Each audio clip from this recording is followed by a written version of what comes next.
de la crisis que estamos viviendo. Huracanes, terremotos, incendios, pandemia. Necesitamos un mensaje a nuestro corazón. Ministerio al pequeño rebaño. Reciban un saludo de parte de su amigo el pastor Miguel Tirado. Nuevamente nos encontramos para dialogar acerca de otro capítulo del libro El deseado de todas las gentes.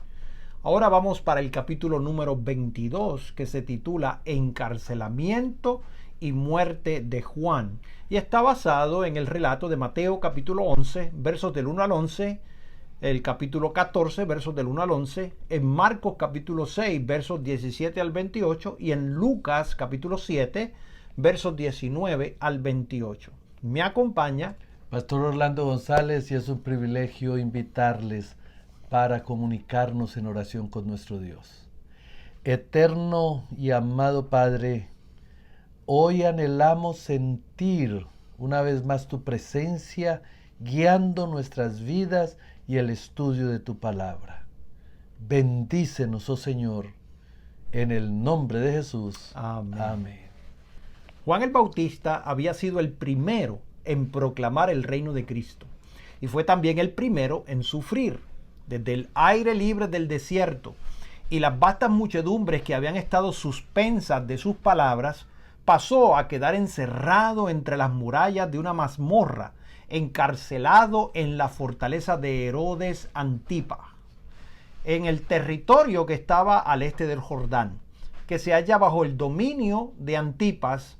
Había transcurrido gran parte del ministerio de Juan. Herodes mismo había escuchado la predicación del Bautista.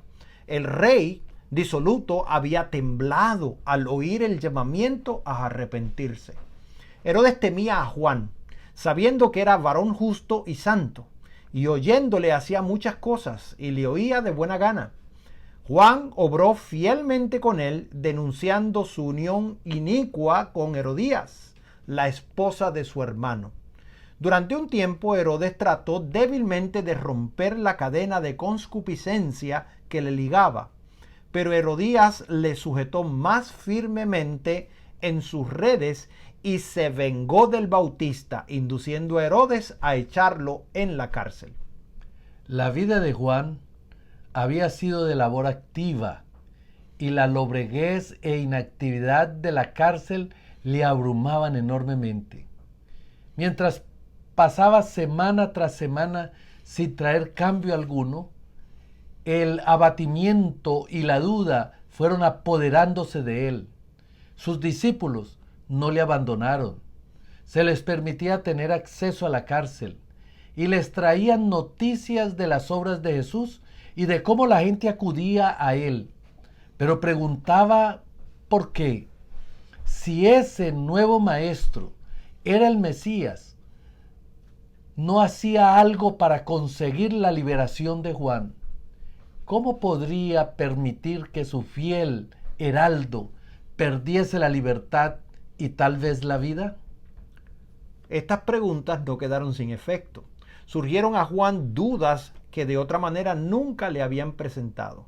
Satanás se regocijaba al oír las palabras de esos discípulos y al ver cómo lastimaban el alma del mensajero del Señor. Oh, con cuánta frecuencia los que se creen amigos de un hombre bueno y desean mostrarle su fidelidad resultan ser sus más peligrosos enemigos. Con cuánta frecuencia, en vez de fortalecer su fe, sus palabras le deprimen y desalientan. Como los discípulos del Salvador, Juan el Bautista no comprendía la naturaleza del reino de Cristo. Esperaba que Jesús ocupase el trono de David. Y como pasaba el tiempo y el Salvador no asumía la autoridad real, Juan quedaba perplejo y perturbado. Había declarado a la gente que a fin de que el camino estuviese preparado delante del Señor, la profecía de Isaías debía cumplirse. Las montañas y colinas debían ser allanadas, lo torcido enderezado y los lugares escabrosos alisados. Había esperado que las alturas del orgullo y el poder humano fuesen derribadas. había señalado al Mesías como aquel cuyo aventador estaba en su mano y que limpiaría cabalmente su era, que recogería el trigo en su alfolí y quemaría el tamo como fuego inextinguible. Como el profeta Elías, en cuyo espíritu y poder había venido a Israel, esperaba que el Señor se revelase como Dios que contesta por fuego. En su misión, el Bautista se había destacado como intrépido reprensor de la iniquidad, tanto entre los encumbrados como entre los humildes. Había osado hacer frente al rey Herodes y reprocharle claramente su pecado. No había estimado preciosa su vida con tal de cumplir la obra que le había sido encomendada. Y ahora, desde su mazmorra, esperaba ver al león de la tribu de Judá derribar el orgullo del opresor y librar a los pobres y al que clamaba. Pero Jesús parecía conformarse con reunir discípulos en derredor suyo y sanar y enseñar a la gente. Comía en la mesa de los publicanos, mientras que cada día el yugo romano pesaba siempre más sobre Israel. El rey Herodes y su vil amante realizaban su voluntad y los clamores de los pobres y dolientes ascendía al cielo. Todo esto le parecía un misterio insondable al profeta del desierto. Había horas en que los susurros de los demonios atormentaban su espíritu y la sombra de un miedo terrible se apoderaba de él. ¿Podría ser que el tan esperado libertador no hubiese aparecido todavía? ¿Qué significaba entonces el mensaje que él había sido impulsado a dar?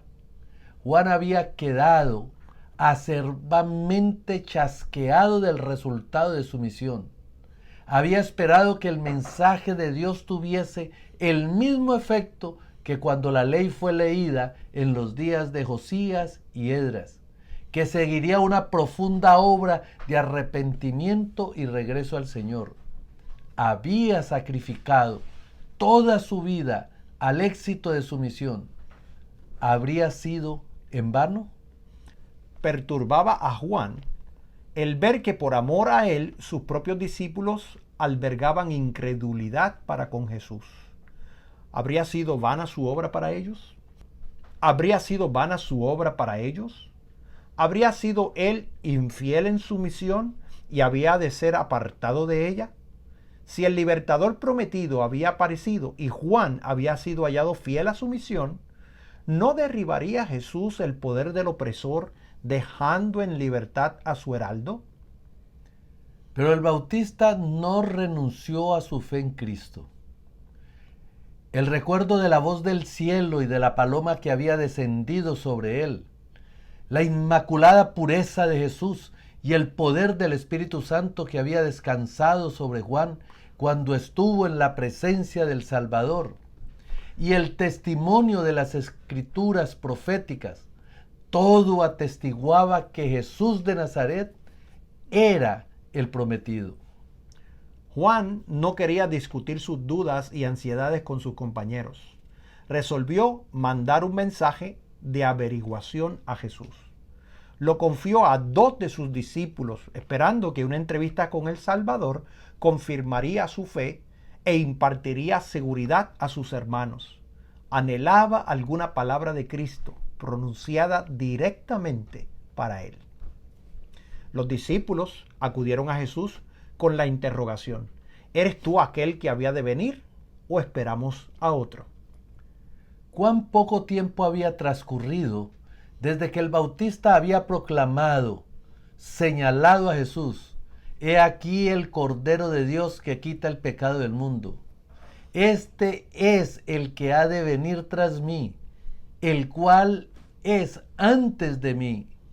Y ahora pregunta: ¿eres tú aquel que había de venir? Era una intensa amargura y desilusión para la naturaleza humana. Si Juan, el precursor fiel, no discernía la misión de Cristo, ¿qué podía esperarse de la multitud egoísta? el Salvador no respondió inmediatamente a la pregunta de los discípulos. Mientras ellos estaban allí de pie, extrañados por su silencio, los enfermos y afligidos acudían a él para ser sanados. Los ciegos se abrían paso a tientas a través de la muchedumbre, los aquejados de todas clases de enfermedades, algunos abriéndose paso por su cuenta, otros llevados por sus amigos, se agolpaban ávidamente en la presencia de Jesús. La voz del poderoso médico penetraba en los oídos de los sordos. Una palabra, un toque de su mano, abría los ojos ciegos para que contemplasen la luz del día, las escenas de la naturaleza, los rostros de sus amigos y la faz de su libertador. Jesús reprendía a la enfermedad y desterraba la fiebre. Su voz alcanzaba los oídos de los moribundos, quienes se levantaban llenos de salud y vigor. Los endemoniados, paralíticos obedecían su palabra. Su locura los abandonaba y le adoraban. Mientras sanaba sus enfermedades, enseñaba a la gente. Los pobres campesinos y trabajadores, a quienes rehuían los rabinos como inmundos, se reunían cerca de él y él les hablaba palabras de vida eterna. Así iba transcurriendo el día, viéndolo y oyéndolo, todos los discípulos de Juan. Por fin Jesús los llamó así y los invitó a ir y contar a Juan lo que habían presenciado, añadiendo: bienaventurado es el que no fuere escandalizado en mí. La evidencia de su divinidad se veía en su adaptación a las necesidades de la humanidad doliente. Su gloria se revelaba en su condescendencia con nuestro bajo estado. Los discípulos llevaron el mensaje y bastó. Juan recordó la profecía concerniente al Mesías. Me ungió Jehová, hame enviado a predicar nuevas buenas a los abatidos, a vendar a los quebrantados de corazón, a publicar libertad a los cautivos y a los presos abertura de la cárcel, a promulgar el año de la buena voluntad de Jehová. Las palabras de Cristo no solo le declaraban el Mesías, sino que demostraban de qué manera había de establecer su reino. A Juan fue revelada la misma verdad que le fuera presentada a Elías en el desierto, cuando sintió un grande y poderoso viento que rompía los montes y quebraba las peñas delante de Jehová. Mas Jehová no estaba en el viento. Y tras el viento un terremoto, mas Jehová no estaba en el terremoto. Y tras el terremoto un fuego, mas Jehová no estaba en el fuego. Y después del fuego, Dios habló al profeta mediante una vocecita que da. Así había de hacer Jesús su obra, no con el fragor de las armas y el derrocamiento de tronos y reinos, sino hablando a los corazones de los hombres por una vida de misericordia y sacrificio. El principio que rigió la vida abnegada del Bautista era también el que regía el reino del Mesías. Juan sabía muy bien cuán ajeno era todo esto a los principios y esperanzas de los dirigentes de Israel. Lo que para él era evidencia convincente de la divinidad en Cristo, no sería evidencia para ellos, pues esperaban a un Mesías que no había sido prometido. Juan vio que la misión del Salvador no podía granjear de ellos sino odio y condenación. El que era el precursor estaba tan solo bebiendo la copa que Cristo mismo debía agotar hasta las heces. Las palabras del Salvador, bienaventurado es el que no fuese escandalizado en mí, eran una suave reprensión para Juan, y no dejó de percibirla. Comprendiendo más claramente ahora la naturaleza de la misión de Cristo, se entregó a Dios para la vida o la muerte, según sirviese mejor a los intereses de la causa que amaba. Después que los mensajeros se hubieron alejado, Jesús habló a la gente acerca de Juan. El corazón del Salvador sentía profunda simpatía por el testigo fiel. Ahora sepultado en la mazmorra de Herodes.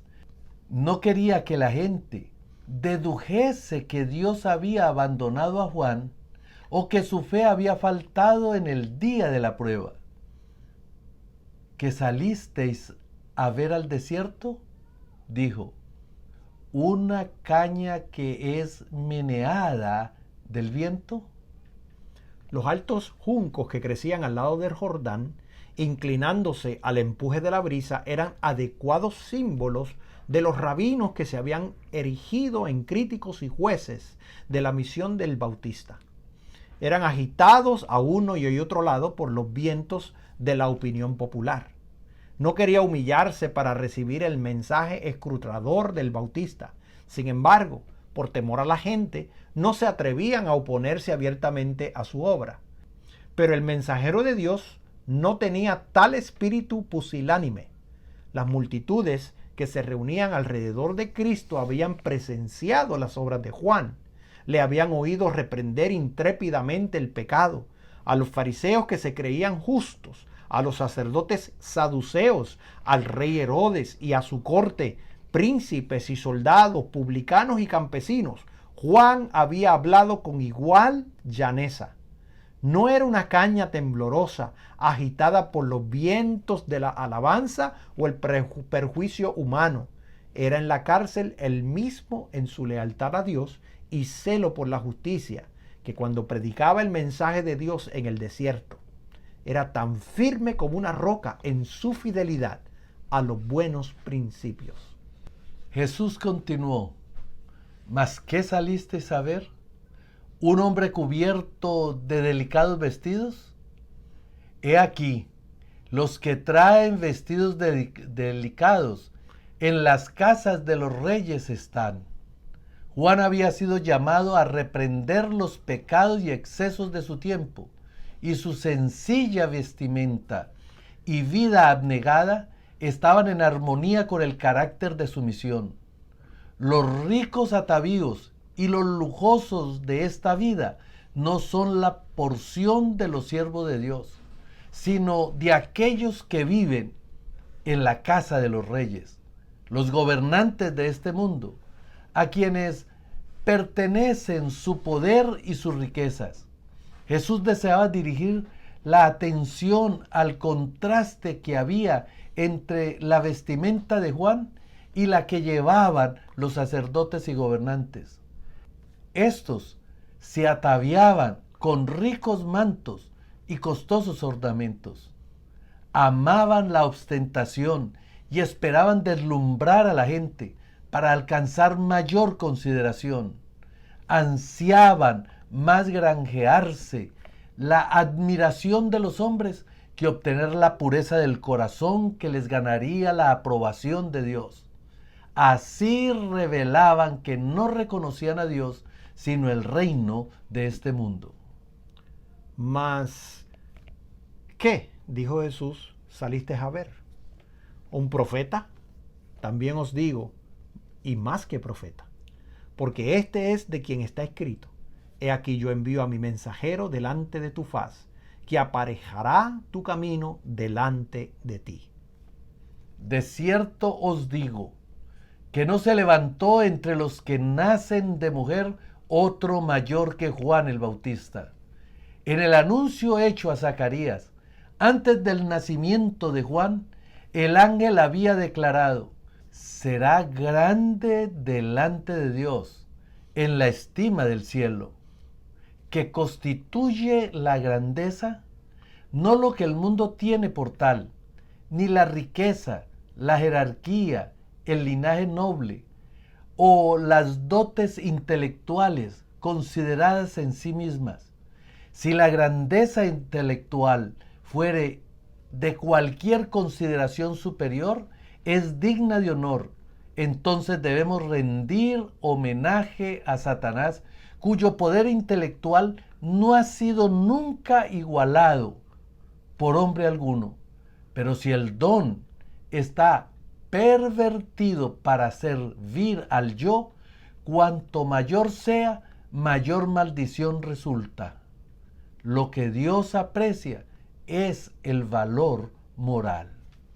el amor y la pureza son los atributos que más estima. Juan era grande a la vista del Señor cuando delante de los mensajeros del Sanedrín, delante de la gente y de sus propios discípulos, no buscó honra para sí mismo, sino que a todos le indicó a Jesús como el prometido. Su abnegado gozo en el ministerio de Cristo presenta el más alto tipo de nobleza que se haya revelado en el hombre. El testimonio dado acerca de él después de su muerte, por aquellos que le oyeron, testifica acerca de Jesús. Fue: Juan a la verdad ninguna señal hizo, mas todo lo que Juan dijo de éste era verdad. No le fue dado a Juan hacer bajar fuego del cielo, ni resucitar a los muertos, como Elías lo había hecho, ni manejar la vara del poder en el nombre de Dios, como Moisés. Fue enviado a pregonar el advenimiento del Salvador y a invitar a la gente a prepararse para su venida. Tan fielmente cumplió su misión que al recordar la gente lo que había enseñado acerca de Jesús, podía decir: todo lo que Juan dijo de éste era verdad. Cada discípulo del Maestro está llamado a dar semejante testimonio. Querido amigo, Juan había llevado una vida sencilla, pero poseído del poder de Dios, había cumplido la misión que se le había cometido. Ahora el Mesías estaba presente para restaurar la raza caída, a ti y a mí. Mas como a Juan, el Señor nos llama hoy para pregonar la venida gloriosa de nuestro Señor Jesucristo y la erradicación de todo el pecado, para que no quede raíz ni rama. Aceptemos esa invitación, ese llamado divino, y cumplamos la misión que se nos ha encomendado, cueste lo que cueste. Que el Señor apresure nuestros pasos para serle leal y fiel. Te invito a inclinar el rostro para orar. Amoroso Padre, permítenos, Señor, tener la fidelidad de Juan y poder testificar acerca de tu nombre. Amén. Y allanar el camino para tu segunda venida. En el nombre de Jesús. Amén. Amén. Esto ha sido un mensaje al pequeño rebaño. Dios te bendiga. Bendiciones.